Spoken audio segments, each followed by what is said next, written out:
Never put mustard in the fridge, because after 60, that innocent little bottle can turn into a tiny chemistry set your stomach and blood vessels did not ask for. Mustard seems safe, right? Not creamy like mayo, not sugary like ketchup, just that yellow squeeze you add when you're trying to be healthy. But mustard is used often, in small amounts, and that's exactly why this matters. When it's stored in the fridge door, it gets hit with constant temperature swings every time the door opens. That can cause separation, dull flavors, and sharper, more unpredictable bites, so you end up using more without realizing. And after 60, your body notices. Digestion becomes more sensitive to acidity and irritants, reflux triggers faster, and blood pressure is less forgiving about hidden sodium. So when mustard turns watery, bitter, or suddenly too strong, you don't just taste it, you feel it. That late-night burn, bloating, thirst, and that "why do I feel off" reaction. People blame on age. Today we'll break down what cold storage really does to mustard and the simple fix that keeps it working for you, not against you. The mustard lie we all grew up with. Somewhere along the line, we learned a rule. Open a condiment, shove it in the fridge, feel virtuous. It's kitchen common sense. It's how you avoid spoilage. It's how you don't waste food. But mustard is not most condiments. Traditional mustard is basically built like a survivalist. Vinegar or wine for acidity, salt for preservation, and mustard seed compounds that naturally resist a lot of microbial drama. Food experts will tell you mustard generally isn't a high-risk condiment the way creamy sauces are. It's more likely to lose quality than suddenly become dangerous. So why do so many bottles say refrigerate after opening? Because brands want the best quality experience, not because you're going to drop dead if you leave it in the pantry for a while. Refrigeration can keep flavors stable longer in many cases. But here's the part nobody explains. The fridge doesn't just keep things. It changes the environment. It introduces moisture. It introduces temperature swings. And if you store mustard the way most households do on the door, right by the eggs, you're giving that bottle the worst possible combination. Constant openings and mini heat waves. That's where the chemical process starts, not the dramatic Hollywood "your mustard turns into poison" kind. The annoying, real-life kind. Oxidation, breakdown of aroma compounds, and moisture-driven separation that changes how mustard behaves in your mouth and in your body. The fridge door problem, temperature whiplash in a bottle. Let's set the scene. You open the fridge. The door swings out. Warm kitchen air rushes in. The little shelf in the door warms up first because it's the most exposed part of the fridge. Then you close the door and everything cools back down again. Repeat that 10, 20, 30 times a day. That temperature whiplash does two things to mustard. First, it encourages condensation. Moisture can form inside the bottle, especially around the neck and cap. Tiny droplets. You don't notice them because they're not dramatic, but they matter. Water changes mustard's texture, can dilute acidity in small pockets, and make separation more likely.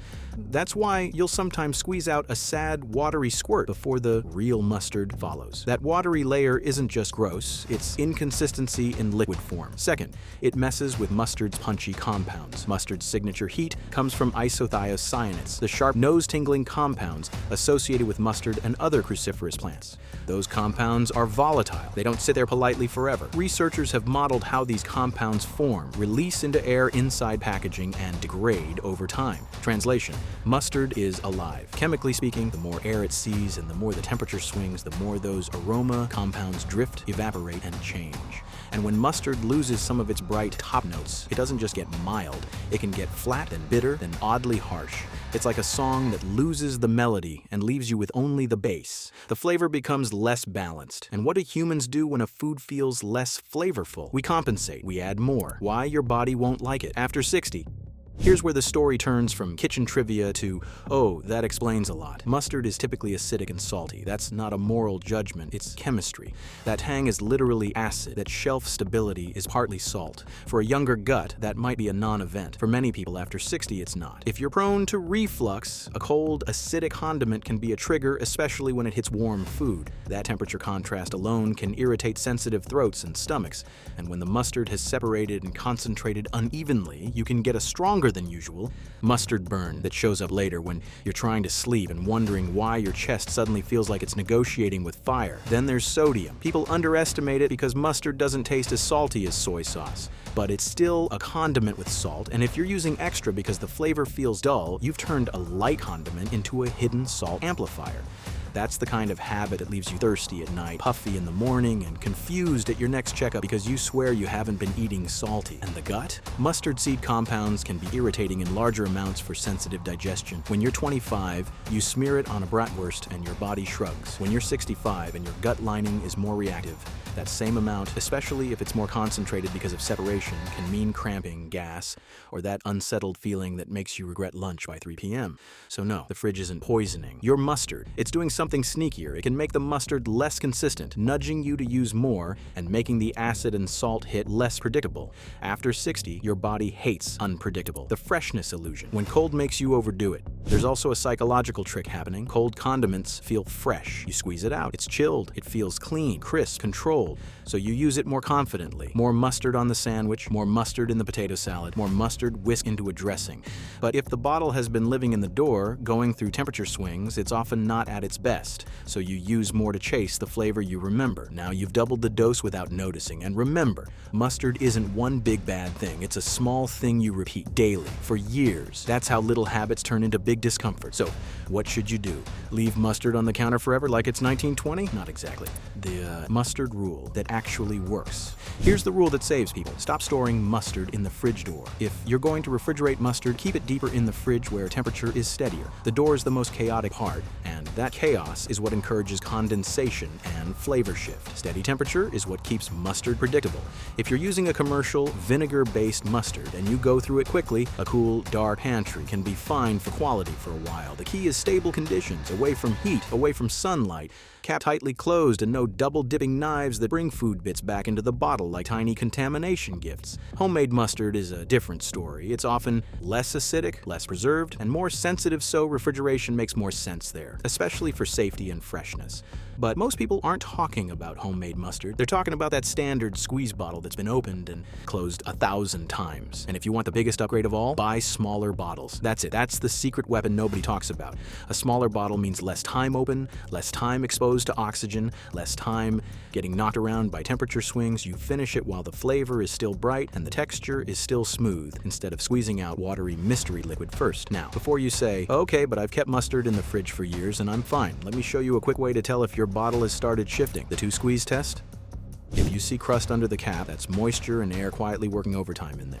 Go to your fridge right now and grab your mustard, tilt it slightly, and give it 2 gentle squeezes onto a plate. If the first squeeze comes out watery and pale, and the second squeeze comes out thicker and darker, your mustard has separated. That's not a crime, but it is a signal that the bottle has been dealing with moisture and temperature swings. And if you're the kind of person who eats that first watery squirt anyway, congratulations, you just got a diluted acidic hit with less flavor, which makes you add more later to compensate. And if your mustard smells dull, almost like it lost its sting, that's another sign the aroma compounds have faded. Some experts even note that mustard's flavor can change as it's opened and closed and moved in and out of cold storage over time. Again, not dangerous, just different. But here's the real accelerant, the habit that turns a stable condiment into a temperamental one fast. It's not refrigeration alone, it's contamination. The moment you touch the tip of the bottle to bread, meat, or a knife that's already been in your mouth, you introduce crumbs, proteins, and microbes into a product that's designed to be stable in a clean environment. That's when you get faster quality loss, more separation, more off flavors, and a greater chance your body reacts to it, especially if your gut is already sensitive. Because the real fridge mustard trap isn't just the separation or the taste shift, it's what happens after that. Cold storage can quietly change how much mustard you use,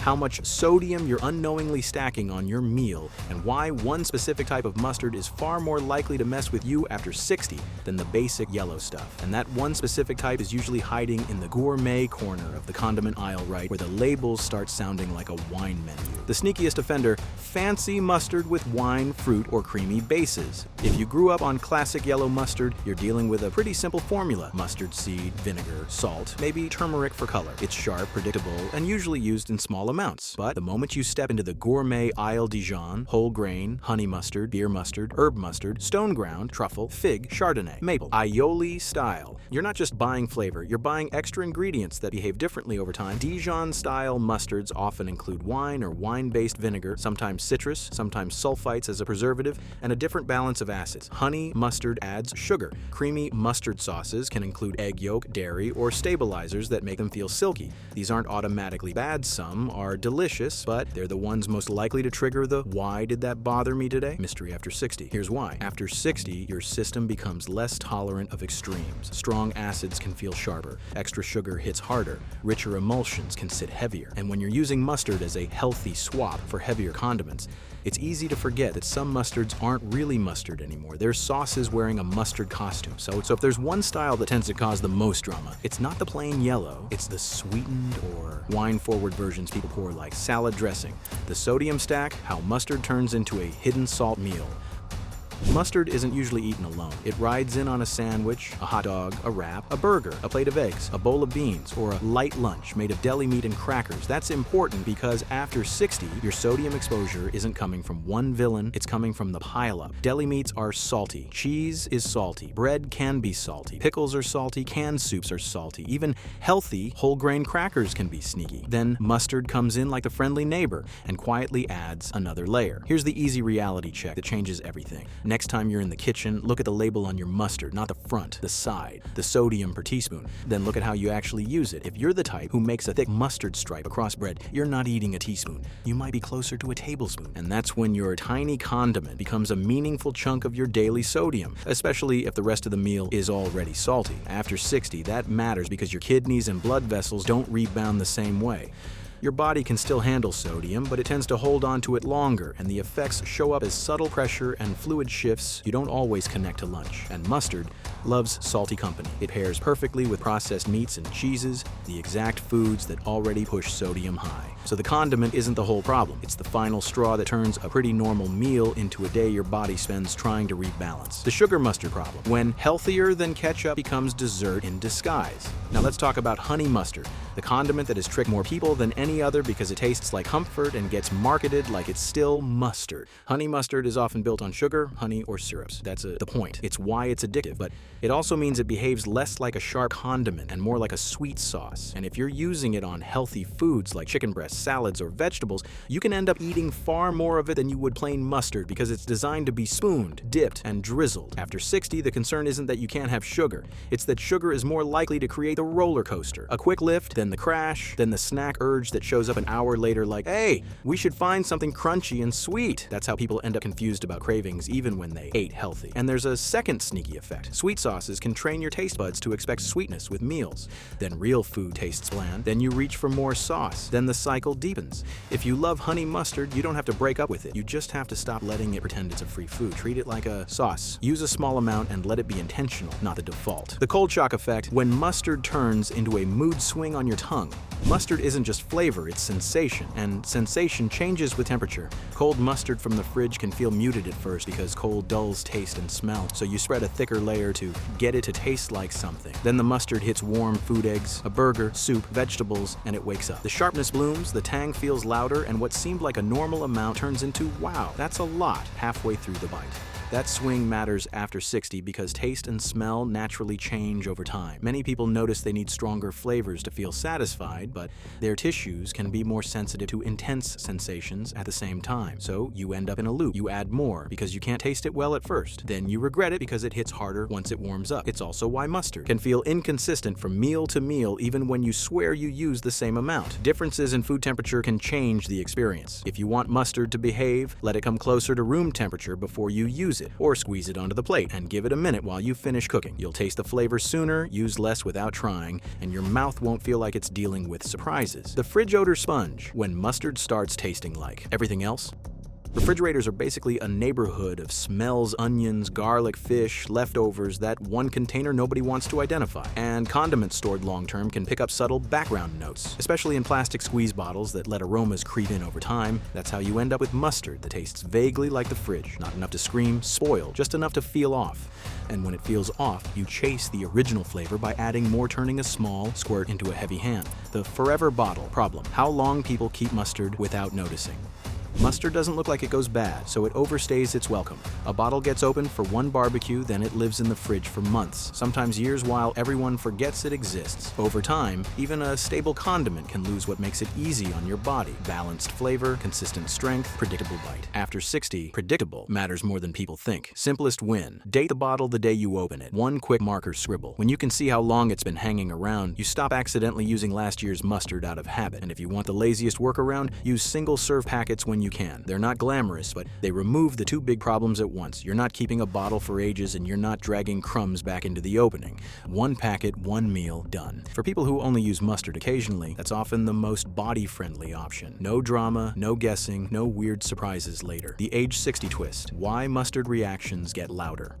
Over time, if you're thinking, I've eaten mustard my whole life, why would it bother me now? The better question is, what changed in your body's tolerance? After 60, many people take medications that can change digestion, hydration, and blood pressure regulation. Some people develop food sensitivities that weren't a thing at 40. Some notice their throat gets irritated more easily. Some notice they can't wing it with salty meals like they used to. So the mustard isn't suddenly evil. It's that a condiment with sharp acids, spices, and salt becomes more noticeable in a body that's more reactive. And when it becomes noticeable, it's usually not in a fun way. It's in the why do I feel uncomfortable after a meal that wasn't even big way. Also, mustard is a recognized allergen in many places. True mustard allergy isn't the most common, but it exists, and sensitivities can show up later in life. If mustard consistently causes itching, hives, swelling, or breathing issues, that's not getting older. That's a medical red flag. Most people won't have anything that dramatic. What they'll have is subtle. A meal that feels a little harsher, a stomach that feels a little more irritated, a day that feels a little more off. And because mustard is healthy, it doesn't get blamed. The simple mustard reset that makes people feel better, fast.